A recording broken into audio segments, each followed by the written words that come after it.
Hello and welcome to Macroscope, where we're focusing on some of the macroeconomic imperatives faced by the government with just days to go before Budget 2012.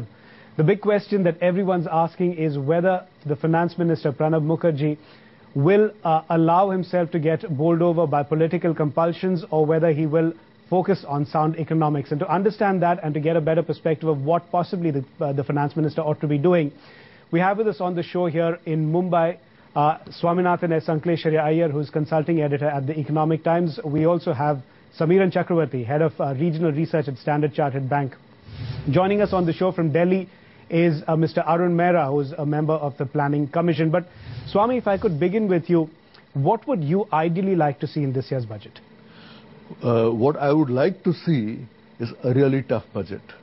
And I think Pranab Mukherjee would have argued for the same because of the electoral cycle. That the next election is 2014, there'll only be a vote on account.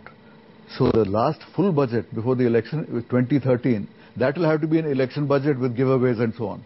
Therefore, the last opportunity to put your fiscal house in order is 2012. So, when you say politics, this is politics. Tough budget is also politics. So I think in terms of the electoral cycle, this needs to be a tough budget. You need to say that whatever I do this time, let there be a kind of hoo-ha. Because only if I keep it tight this year will I be able to suddenly give a lot of goodies in 2013. Right, Mr. Mehra, if I could get your view on this, what would you ideally like to see? Would you like to see the government focus on revenue enhancement, or would you like to see the government focus on the quality of expenditure? I believe that we as a country are hardly getting sufficient bang for the bucks that we are putting into various programs assisted by government or done by government. And these are in almost all sectors.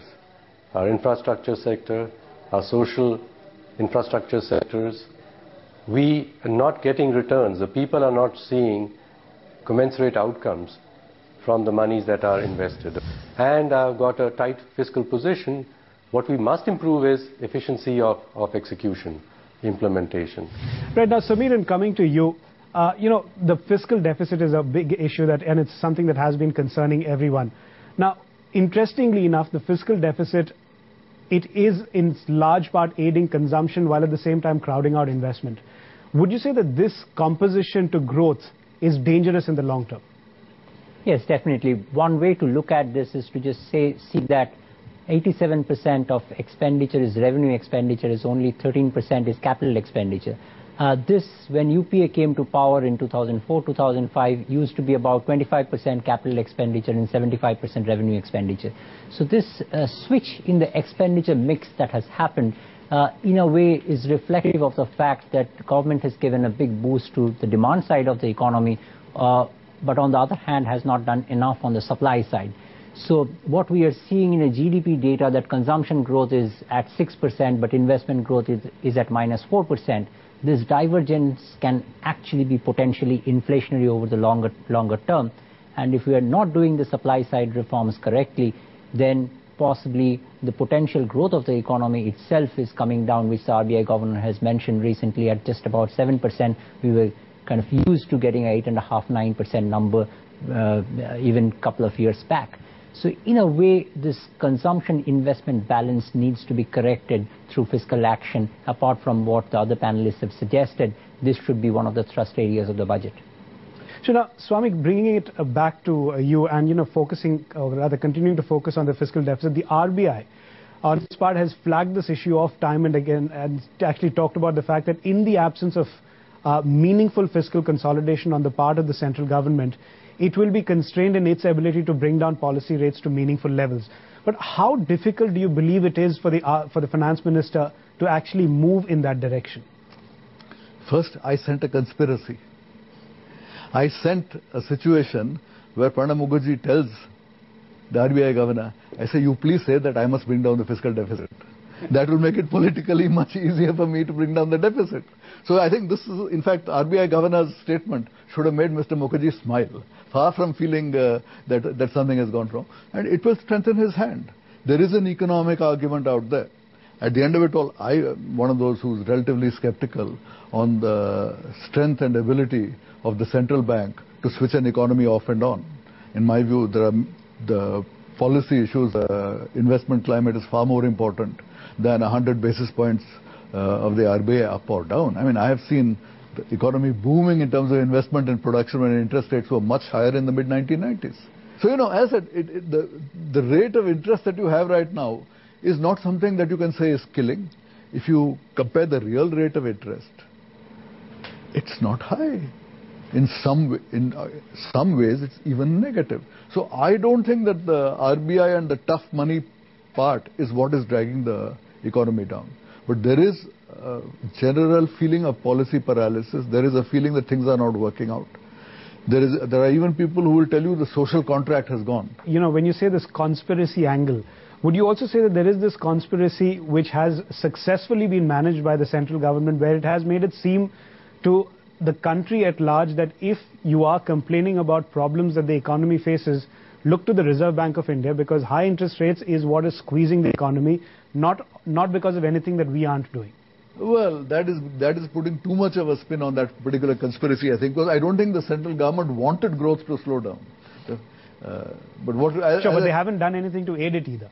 They've just sat back and continued to blame the Reserve Bank. No, the real problem, I think, is that the UPA 1 had got used to the idea that you don't have to do anything and you just get 9% growth.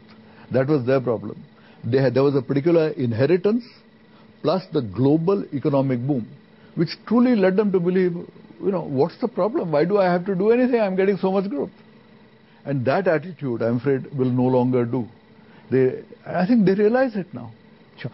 All right, now just keeping the focus on the fiscal deficit, Mr. Mehra, if I could bring it to you, the markets are somewhere factoring in a number that's going to be closer to 6% for the current financial year. Now, would you say that if the current financial year is going to look bad, that the next financial year, FY13, could possibly look even worse? Because we've got the challenges of oil prices, which people are beginning to talk about, possibly breaking past $140 a barrel. There is the continuing weakness that we see in the global markets, the EU crisis in particular. There is the concern about a large amount of money flooding the global system, which in turn is going to stoke inflation, hurting emerging markets. All of that combined together, do you believe the next financial year could possibly look worse for us? So if we were to focus in the next few weeks or months on these matters with respect to things which have to be done or things which have been stuck and have to be done, how are we going to carry people along and overcome the resistance systematically, quickly? How are we going to lay out or clean up the institutions that are required to then implement those things? And third, as I said, is the implementation, monitor it and manage it. Right now, Samiran, our fiscal deficit in India is possibly one of the worst, or rather one of the highest in high growth economies. Would you put this down to the fact that we've been spending too much, or would you attribute this more to the fact that our tax base is too low? A bit of both, but I think what has really been a problem for India is the expenditure management part. Pre-crisis years, you've got very good revenue buoyancy, and that brought fiscal deficit down to just about 2.5% of GDP. From then on, since revenues have not grown so rapidly, suddenly the expenditure side is completely exposed now. And the challenge on the expenditure management side is about 70% of expenditure is pretty sticky. So the flexibility on the rest 30 is only going to give you some leeway. Just to give you a perspective, expenditure to GDP ratio has just moved in this narrow band of 14 to 16% over the last 20 years or so. So unless you bring it down substantially to below 14%, which has been there only for 2 years that in the last 20 years, it's very difficult to imagine that fiscal deficit on a sustainable basis will come down in this country.